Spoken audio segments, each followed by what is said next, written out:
ThinkPad is one of the best laptop brands in the world, and my personal favorite. It was made by IBM in 1992 and started as a tablet.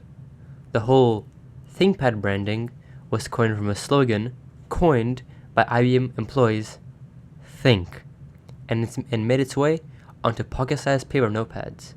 The ThinkPad was born.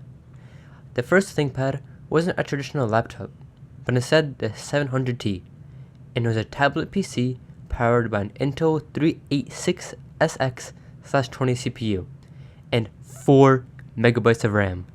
That's just insane. 4 megabytes is like one 1080p image.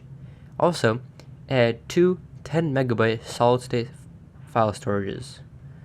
This tablet screen was really something. A whopping 10-inch monochrome STN display with a resolution of 640 by 480. Do you guys understand 480p? Quick, turn this video to 480p and try to watch it. Yeah, good luck. But the ThinkPad 700T was pretty much a flop and kind of disappeared. But the 700C was a massive success. This one was a laptop and was leagues above the competition and was praised a lot. But it had, in my opinion, the most important thing, the track point. And it wasn't the first, but it sure was the best. And oh boy, people loved it, and IBM was on a roll. At this point, I don't even know what IBM was smoking when it released the ThinkPad 550BJ, which had a built-in bubble jet printer, but it was kind of inconvenient, bulky, and very unreliable. Next came the ThinkPad 750p, which could be considered an early ancestor of the Yoga line from Lenovo. This laptop featured a touch panel and respectively a stylus to go along with it. Although refined by the 360p, it was still very revolutionary for the time. Now, the last banger of the 20th century, the ThinkPad 701C, the butterfly ThinkPad. And it had an absolutely amazing, beautiful, hot keyboard design. When the lid is opened, the halves of the keyboard swivel out to form one big keyboard, but when the lid is closed, the halves swivel back into the laptop. The laptop was so renowned that it got a space in the Museum of Modern Art in New York City. Oh boy, now it's the 21st century. IBM has now moved on to crack. Oh my goodness, IBM was just birthing bangers left and right, and it designed the somewhat modern shapes of ThinkPads today. But sadly, IBM didn't innovate as much, and some bad designs left IBM in a pickle.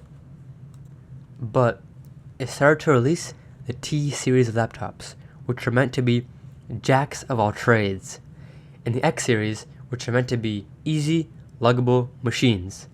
But sadly, IBM has lack of innovation in making stupid products like the Transnote, led to losing $1 billion in 2004 and ultimately sold it to Lenovo in 2005. And Lenovo did not disappoint. The T60 exploded into the market and basically revived the dying ThinkPads. The T60 kept the OG features of the ThinkPad, but also introduced the revolutionary multi-core processors. The T60 featured Intel's Core Duo and Core 2 Duo dual-core processors, and the magnesium alloy roll cages set a high standard for the build quality of ThinkPads. Even now, if you go on the internet, the T60 is still regarded as one of the GOATs. Other ThinkPads came out like the T61 and T400, which both had their own features, but overall nothing too massive. But there were the W700 and the W700DS, which featured the NVIDIA Quadro FX 3700M and a full gigabyte of VRAM. And the DS version had a second screen, which is pretty cool. 2009 started forming the modern ThinkPads with the T410 and the T420, but the T430 swapped the old keyboard, which was regarded as the best in all laptops, to a still excellent and a well-received keyboard that was popularized by Apple. I personally don't see why so many people hated the change. I think it was necessary, sort of like removing the headphone jack from phones. But the following year, Lenovo made a grave mistake. The T440 and T440S.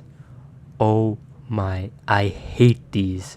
Lenovo removed the dedicated mouse buttons for the touchpad and instead put in a loud and useless clickpad.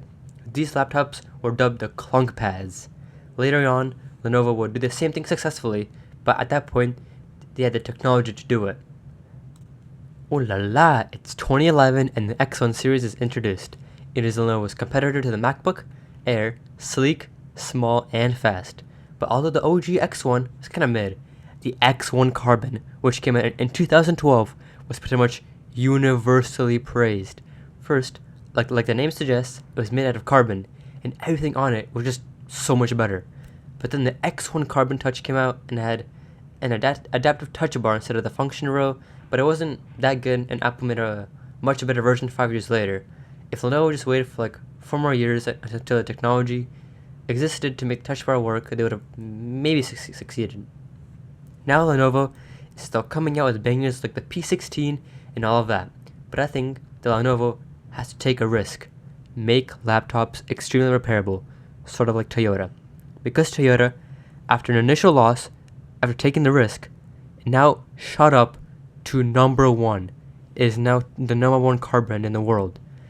If Lenovo does the same thing, I am sure that it will shoot up to the top. But that's enough talking. Please like and subscribe, and make sure to comment any ideas for videos that you have. The end.